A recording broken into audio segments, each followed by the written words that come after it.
하나의 지구본이 있습니다. 돌리니까 대한민국이 나오고, 조금 돌리니까 중국이 나오고, 더 돌리니까 동남아가 나옵니다. 근데 나라마다 경제가 다르고, 나라마다 문화가 다르고, 나라마다 선진국이냐 후진국이냐 다른 모습들이 있습니다. 좀 더 돌려보니까 15시간 가는 미국이란 나라가 대한민국에서 나옵니다. 미국이란 나라 중에서 지금 우리나라는 봄 기운이 완연하고 푸르푸르 벌써 나무 잎사귀들이 돋고 있고 개나리 꽃이 망울을 터뜨리고 있습니다. 뉴욕에서 전화에 의하니까 얼마나 눈이 많이 왔는지 자동차로 움직이지 못하고 있다고 하는 전화를 받아봤습니다. 하나의 지구지만 돌아감에 따라서 그 나라마다 다름이 있듯이 세상을 보면은 시대마다 나름대로의 특권을 가지고 다름을 볼 수가 있습니다. 어떤 사람들은 그 시대에 그 특권을 선행해서 그 시대에 이름이 남는 사람이 있고 또 성공하는 사람도 있을 수가 있습니다. 어떤 사람들은 그 특권을 무시하고 그 특권을 악용해서 오히려 그 시대에 남지 말아야 될 잘못된 인물로 남는 경우가 있습니다. 이런 말이 있죠. 법을 아는 사람들이 법망을 묘하게 빠져나간다고. 그 시대 자기 자신의 법을 악용함으로 인해서 자기 자신의 악함과 잘못됨을 빠져나가는 도구로 사용하고 있다고 하는 것이죠. 예수님이 이 땅에 오셨습니다. 개인적으로 그 예수님을 아는 것이 최대의 특권입니다. 근데 사람들은 여기에 감사와 감격이 그렇게 크지 않다라고 하는 것입니다. 예수님께서는 우리가 하나님께서 받으실 만한 성도로 우리를 만들어 주셨습니다. 우리는 예수 그리스도를 통해서 하나님께 나아갈 수 있는 특권을 주셨습니다. 그런데 예수님 당시에 대다수의 사람들이 예수님을 무시했고 예수님을 모욕했다라고 하는 것입니다. 예수님은 자기 자신이 사는 세대를 바라보았습니다. 예루살렘 거리와 또 시장 또 오가는 사람들을 수없이 많이 바라보았습니다. 그리고 나서 주님께서는 이런 질문을 던지셨어요. 이 세대를 무엇으로 비유할꼬? 예수님께서 만들어내신 예화 하나는 예수님께서 이 지역을 다니시면서 수시로 아이들이 노는 것을 목격했습니다.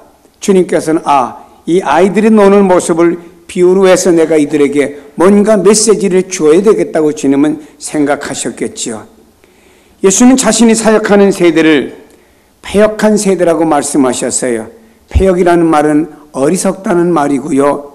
이들은 올바르고 선한 것에 돌이켜서 썩어질 것으로 나가는 세대를 가리키는 말입니다.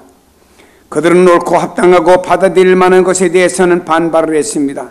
그리고 또 아주 완고하게 반발했던 세대의 사람들이었습니다. 그들은 오로지 완고하고 분별력 없고 제멋대로 살아갈 뿐이었습니다. 그들은 진리를 원하지 않았기 때문에 그것을 받아들이지 않고 오히려 변명만 늘어놓고 자기들의 입장에서 무엇인가를 말하고 변호해 갔다라고 하는 것입니다. 아이들이 장터에서 놀고 있습니다. 한 부류의 아이들이 이렇게 말합니다. 얘들아 와서 놀자. 우리 결혼식 놀이하자. 한편의 아이들이 말합니다. 안 놀아. 무시해버립니다. 이번엔 또 바꿨습니다. 야 그럼 우리 장례 놀이하자. 또 상대 아이들이 말합니다. 안 놀아. 거부했습니다. 주님께서 이렇게 비유로 말씀하시면서 이 세대가 어떤 세대냐 하면서 주님은 무반응의 시대라고 하는 것을 말씀하고 있습니다. 한편의 아이들이 피리를 붑니다. 여러 가지 악기를 타면서 잔치집 흉내를 내며 덩실덩실 춤을 춥니다. 다른 쪽 아이들에게 야 너희들도 와서 춤추고 멋지게 이렇게 잔치집 우리 놀이하자라고 할 때 반대쪽에 있는 아이들은 썰렁했습니다. 이 아이들은 또 바꿨습니다. 장례식 상황을 연출합니다. 그들은요 눈물을 흘립니다. 가슴을 치며 아이고 아이고 합니다. 다른 편의 아이들은 그것을 보면서 역시 또 썰렁했다고 하는 것입니다. 예수님께서 오셔서 공생의 기간 동안에 그 시대 사람들에게 뭔가 충족을 시켜주고 그 시대 사람들이 요구하는 것들을 주님께서 반응을 보여주셨습니다. 그때마다 이 사람들에게 생각했습니다. 아, 우리가 원하는 복음의 메시지를 가지고 오신 분이라고 생각하며 확 환영했고 많은 사람들이 주님을 따랐습니다. 저들은 자기들이 원하는 것을 들어주는 것을 진정한 그 시대의 복음이라고 생각했습니다. 환자들이 나왔습니다. 주님, 난 이런저런 병 가지고 있는 사람입니다 하며 환자들이 나왔을 때 그 병을 주님이 고쳐주셨습니다. 그 환자들은 생각합니다. 이게 진짜 복음이야. 이것이 본질의 문제를 해결해 주는 복음이야 라고 생각을 했습니다. 당시에는 또 사람들이 죄인이나 어린아이들, 노인들은 인정받지 못한 세대들 가운데서 우리 예수님은 어린아이를 가슴에 안고 이 어린아이와 같이 되지 않으면 하나님 나라 들어갈 수 없다라고 그들을 인정했습니다. 주님께서는요, 그들이 인정하는 모습을 보면서 소외되는 세상 가운데 우리가 인정을 받으니 이것이야말로 복음이구나 하며 많은 사람들이 자신들의 복음인 줄 알았습니다. 주님께서 굶주리고 먹을 것이 없는 사람들에게 보리떡 5개와 물고기 2마리 가지고 장정만 5,000명을 먹이는 기적을 베푸신 다음에 그들이 예수 따라다니니까 먹을 것도 해결되네, 경제 문제가 해결되네, 그래 이것이 복음이다 라고 하면 이들은 자기 나름대로의 주님을 생각하고 자기들의 모든 것을 채워주는 그 주님을 바라보면서 이것이 참된 복음이라고 저들은 생각을 했다고 하는 것입니다. 그러나 주님이 이 땅에 오신 본질의 목적은 그것이 아니었습니다. 오히려 주님은 오신 목적을 말씀할 때 사람들은 냉담했다고 하는 것입니다. 예수님께서 수시로 또 제자들에게 모든 사람이 말씀했습니다. 내가 앞으로 고난을 받을 것이다. 십자가에 못 박히실 것이다 라고 하는 말씀을 하실 때 베드로가 뭐라고 반응을 했습니까? 주님, 절대로 그럴 수가 없습니다. 만일 누구든지 주님에게 손 하나 대면 우리가 그 사람을 가만두지 않겠습니다라는 반응을 보였습니다. 주님의 오신 목적에 대한 본질을 말씀할 때 베드로까지도 이상한 쪽으로 반응이 갔다라고 하는 것입니다. 주님께서는 내일이면 십자가 지십니다. 그 전날 목요일날 주님은 너무너무 괴롭습니다. 겟세마네 동산에 올라가서 아버지여 기도하면서 제자를 부탁했습니다. 내가 너무나 마음이 괴롭다. 나도 인간이기 때문에 내일의 십자가 사건을 바라면 너무 힘들다. 나를 기도해달라고 요청을 했지만 3명의 제자들은 아령곳하지 않고 잠에 취해 있었던 것은 바로 자신들이 생각했던 어떤 복음의 요지가 아니었고 주님은 왜 십자가, 왜 고난을 말씀하실까? 그들은 그 주님의 말씀에 대한 무반응을 보이면서 오히려 잠을 자고 있었다라고 하는 것입니다. 예수님께서 보리떡 5개, 물고기 2마리, 장정만 5,000명을 먹이셨습니다. 모든 사람들이 배불렀습니다. 주님께서 제2의 어떤 기적을 베푸실까 기대하고 있는데 시간이 지나도 주님으로부터는 아무런 기적이 나타나지 않았습니다. 사람들은 재미없다 다 흩어져 가버리고 말았습니다. 생명의 떡을 먹은 사람들이 장정만 5,000명이었는데 다 떠나가버리고 제자들만 조금 소그룹이 앉아있는 겁니다. 주님이 물었습니다. 너희들도 가려느냐? 영생의 말씀이 여기 있는데 우리가 네게로 가오리까? 여기 있는 사람들은 자기들이 원하는 것을 채워줄 때는 아멘하고 주님을 따랐고 그 자리에 있었습니다마는 주님이 자신들이 원하는 것을 계속 해주지 않을 때는 그 자리를 떠나버리는 사람들이 되었다라고 하는 것입니다. 예수님 당시 사회가 자신들의 종교라고 하는 율법의 그 틀 안에 갇혀 있었습니다. 당시 사회 구조는 자신들의 율법이라는 이 속에 갇혀가지고 그 속에서 생각하고 그 속에서 사회를 보고 그 속에서 인간을 보고 그 속에서 모든 것들을 다 보았습니다. 주님이 이 땅에 초림하심으로 인해서 말세가 시작이 되었습니다. 지금은 말세 지말이라고 부릅니다. 근데 주님이 초림하여 오셨을 때 그 시대에 주님의 탄생부터 시작해서 주님의 모든 과정 속에 모든 반응은 무반응이었습니다. 이 마지막 시대에 살아가는 우리들에게 이 시대 사회를 볼 땐 너무나 썰렁하고 반응이 없는 시대로 볼 수 있습니다. 어떤 어르신이 병원에서 처방을 받아 약을 타가지고 먹었습니다. 계속 먹어도 반응이 없어요.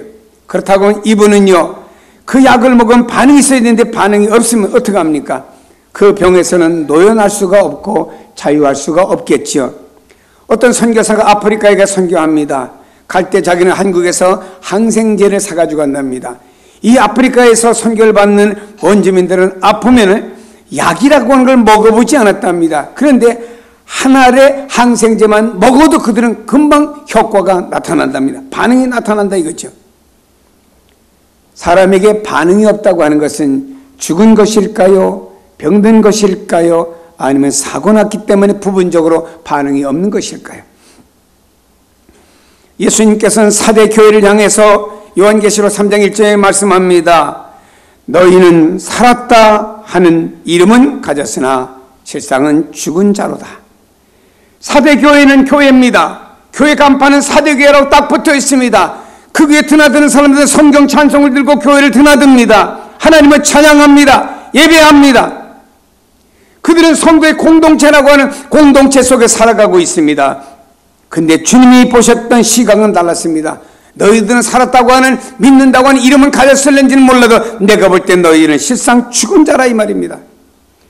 교회라는 공동체 안에 사람들이 모였지만, 찬송하지만, 예배드린다고 하지만 그 종교인들을 바라볼 때 주님은 죽은 자라고 표현을 하셨습니다.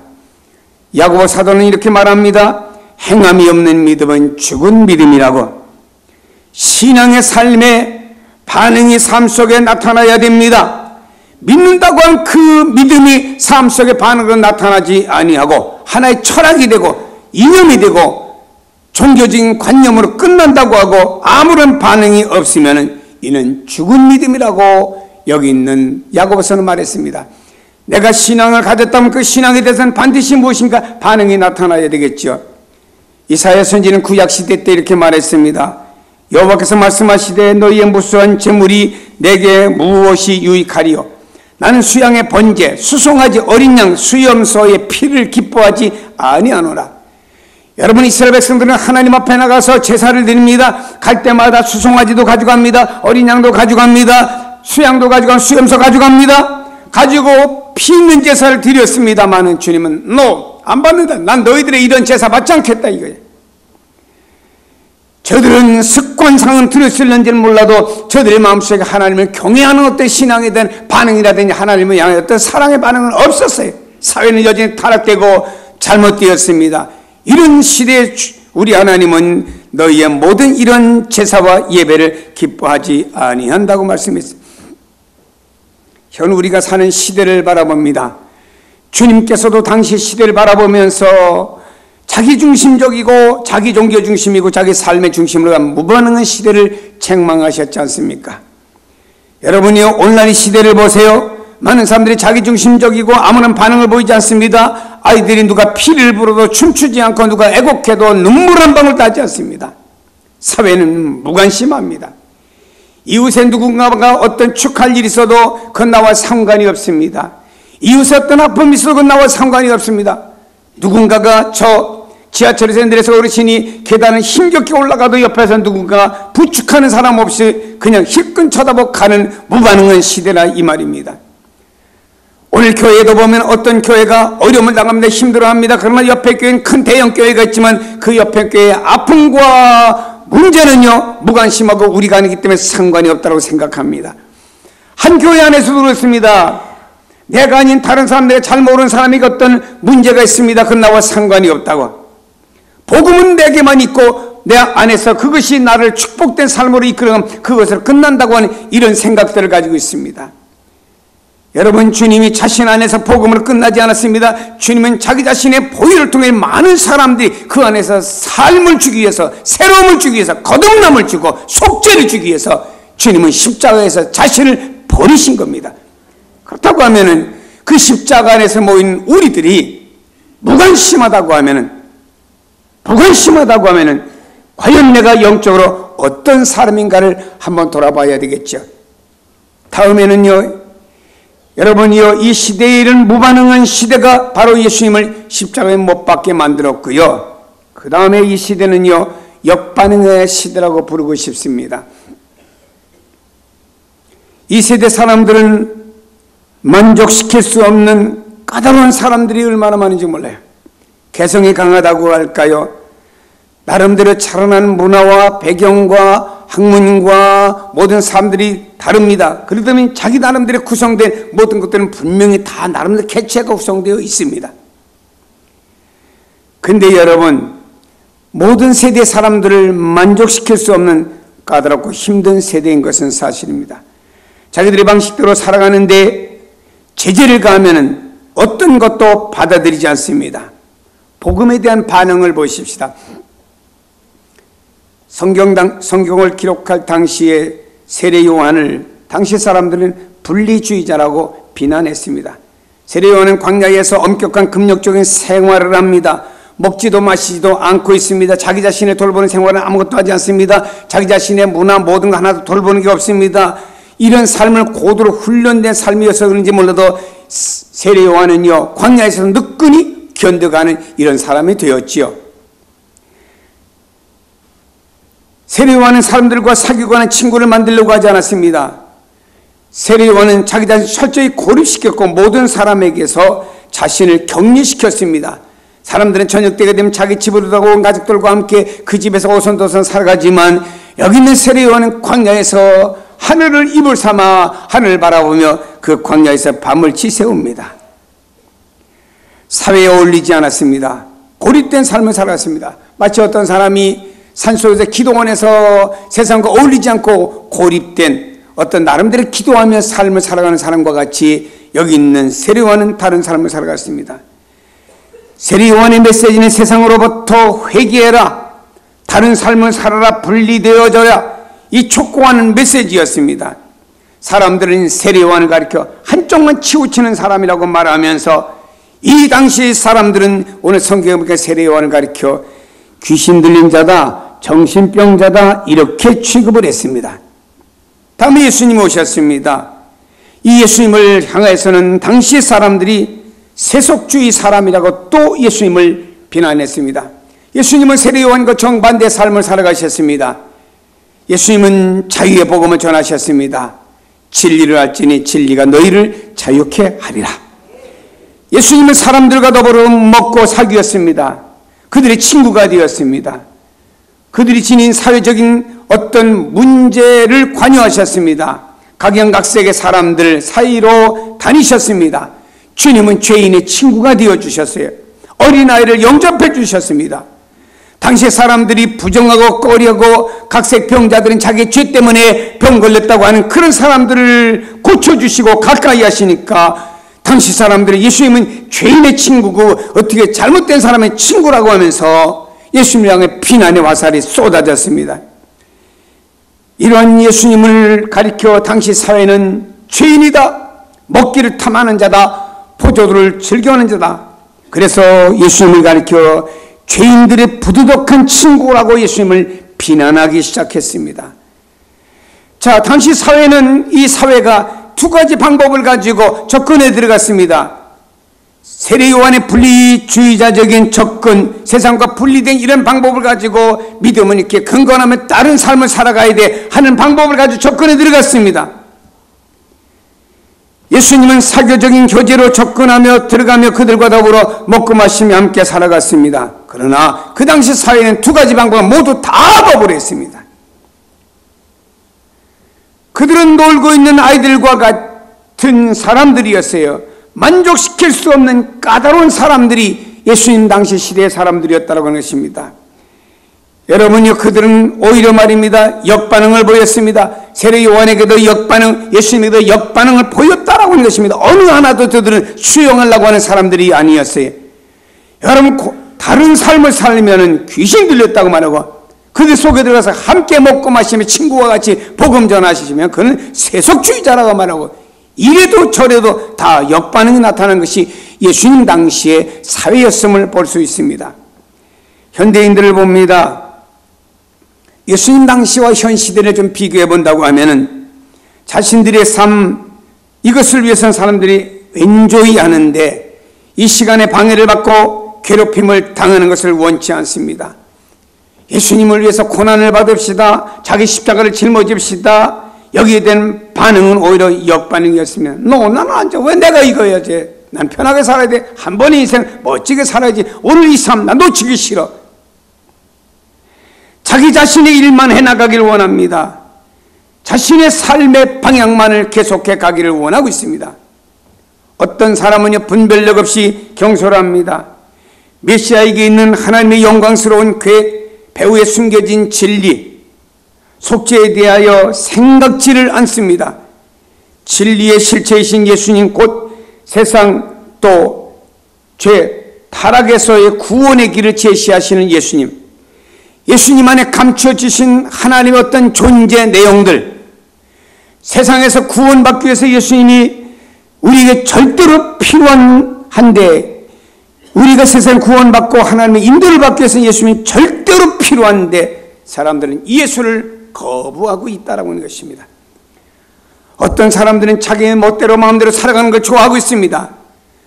그들의 마음은 정해져 있습니다. 그들은 다른 사람들의 견해에 귀를 기울려고 하지 않습니다. 그들은 세상과 도덕에서 나름대로 뭔가 생각을 가지고 그 기준을 가지고 있는 것이 있습니다. 종교에 대해서 나름대로 기준을 가지고 있습니다.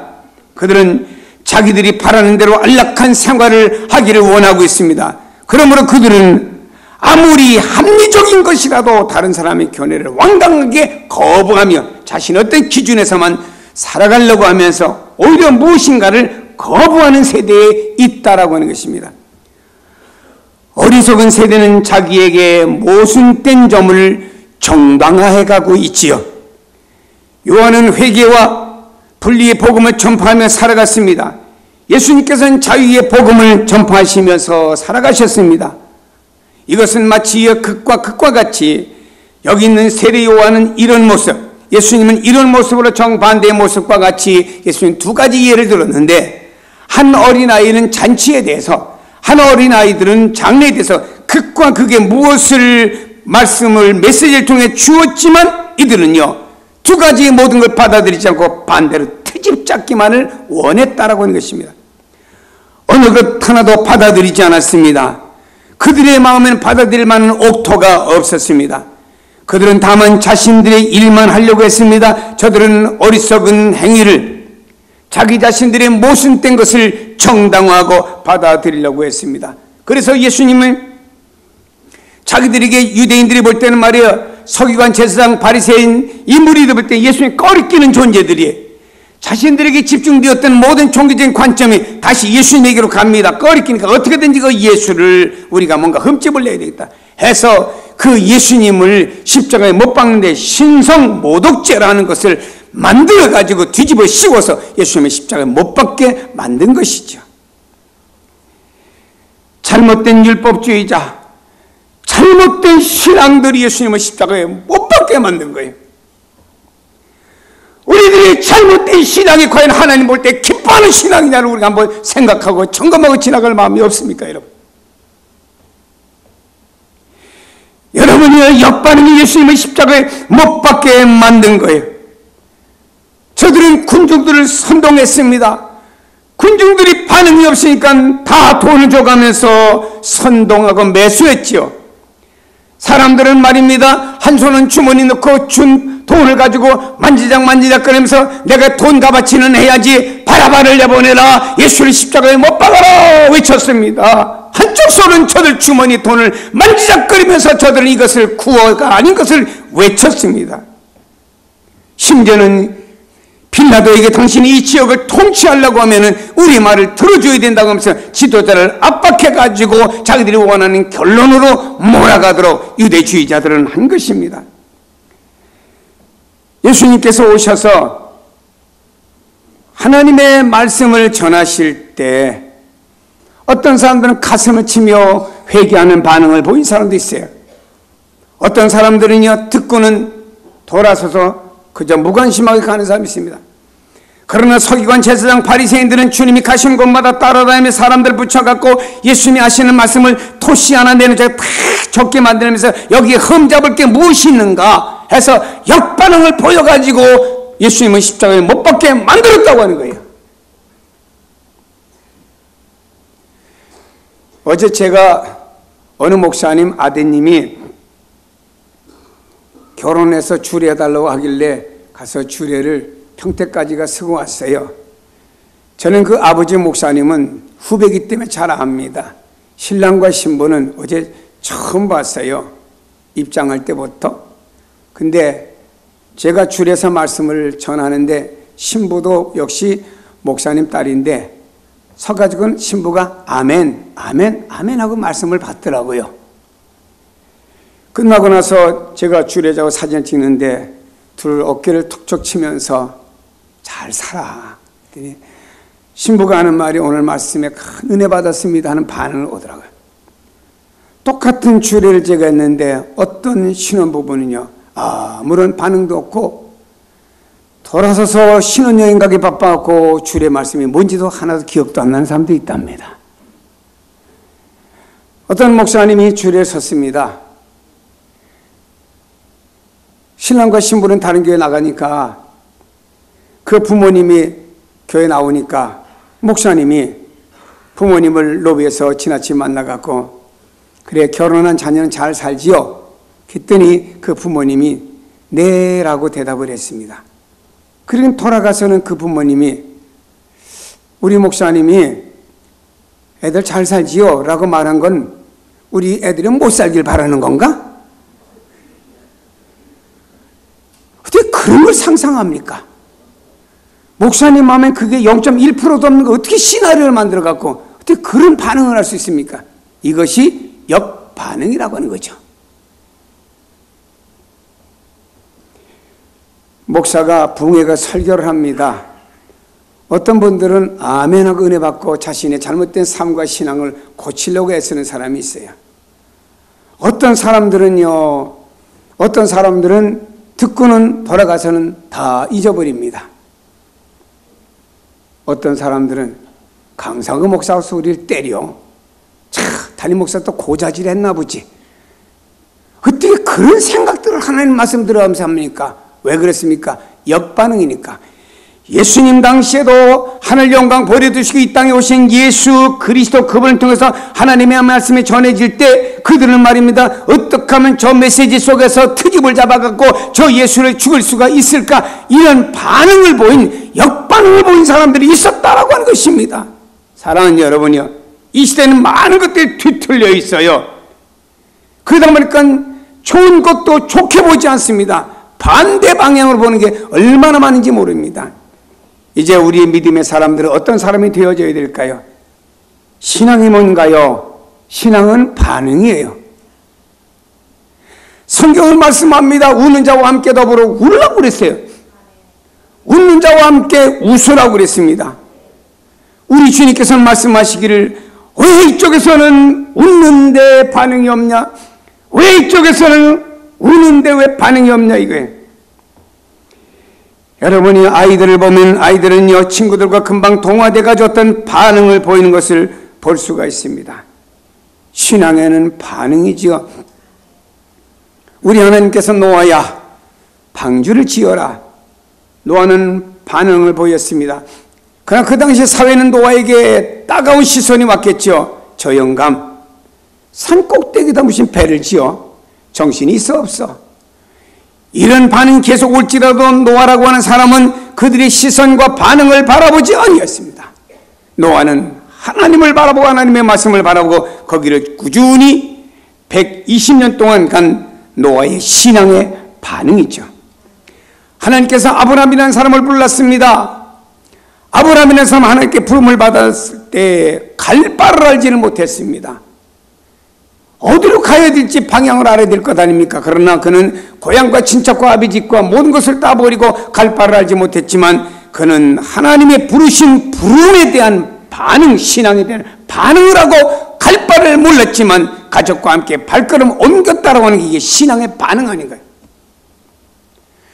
사랑하는 여러분, 우리가 오늘날 예수를 믿는다고 하면서도 신앙생활을 한다고 하면서 우리는 여전히 우리는 주님 안에 어떤 반응을 보이지 않고 하나의 신앙이 뭐냐? 이념이나 철학이나 하나의 종교적인 무엇을 가지는 사람들이 너무나 많다라고 하는 것입니다.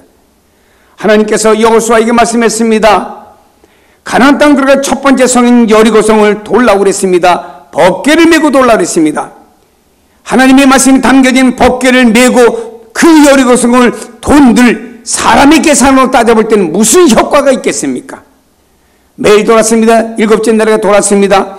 그리고 나서 고함을 칠 때 여리고성은 무너졌죠.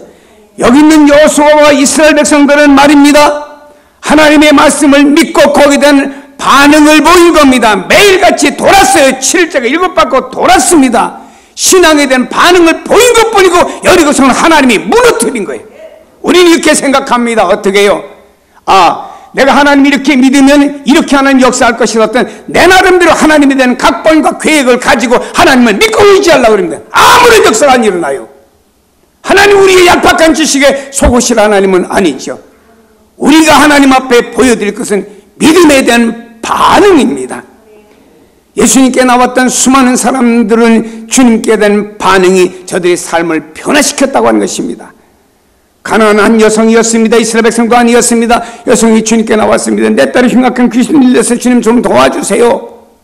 주님은 도와주겠다 말겠다 말도 하지 아니하고 자녀의 떡을 주야의 개들에게 주면 마땅치 않다라고 말씀했습니다. 얼마나 여성으로서 모욕적인 주님의 말씀인가요? 아마 여러분 어떤 사람 같은 그 자리에서 그 말씀을 듣고는 시험받았을지 몰라요. 당신은 개 같은 사람이야. 아마도 제가 여러분에게 누구에게 당신은 개 같은 사람이야, 고양이 같은 사람이야, 여러분 시험받을 사람도 있을 거예요. 예수님께서 그런 말씀을 하셨지요. 그러나 여기 있는 여인은 열려진 마음을 가지고 옳습니다. 개들도요 제 주인의 상에서 떨어진 부스러기를 얻어먹고 삽니다. 주님께서 여인아 내 믿음이 크도다. 내 믿음대로 되라. 딸의 귀신이 나갔죠.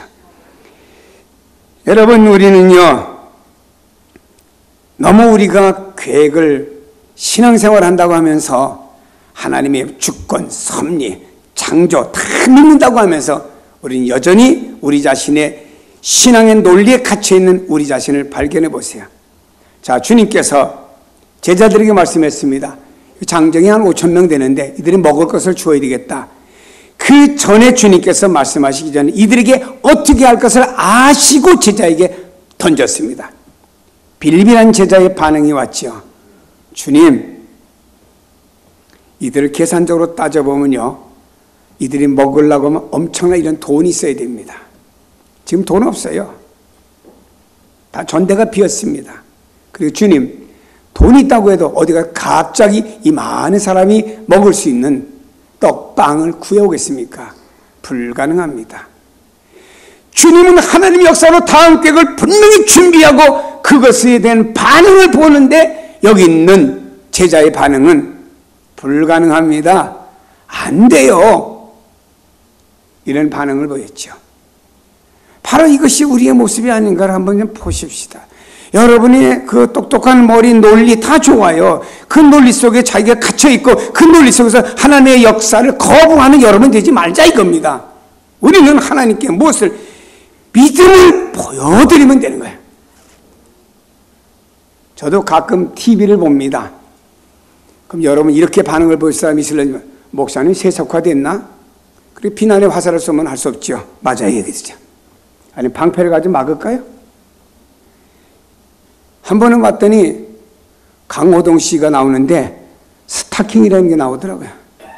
거기 나오는 건 참 여러 가지 다양한 것이 나와서 그 강호동 씨가 거기 그때 초대받은 연예인들 가수 등등이 쫙 뒤에 나와 있습니다.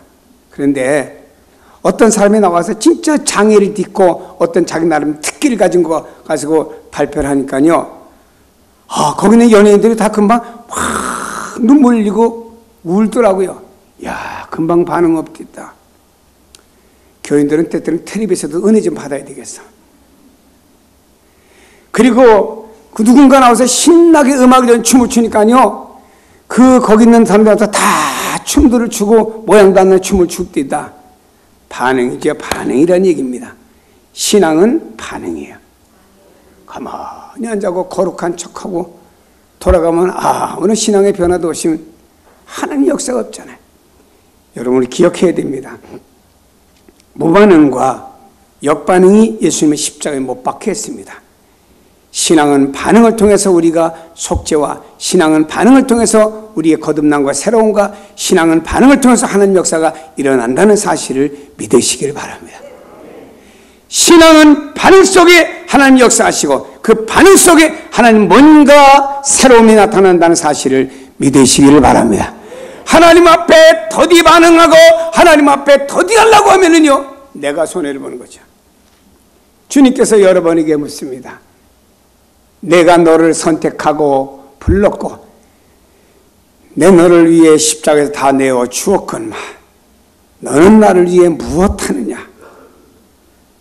그러면 주님 앞에 난 주님을 통해서 내가 세상에서 멋지게 사는 것이 목적입니다. 그러나 어떤 사람은 그 십자가라고 하는 성화 앞에서 눈물을 뚜벅뚜벅 흘리면서 주여 당신 나를 위해서 이렇게 십자가 지셨는데 나도 주님을 위해서 무엇을 하오리까 고백하고 다음에 행동으로 옮기는 교회사에 많은 사람도 있었다라고 하는 것입니다. 신앙이 무엇일까? 신앙은 반응입니다. 여러 면에 주님 앞에 부반응한 시대에, 역반응한 시대에 주님 앞에 무엇인가 반응을 보이는 성도가 다 되기를 주의 이름으로 축복합니다. 기도하십니다.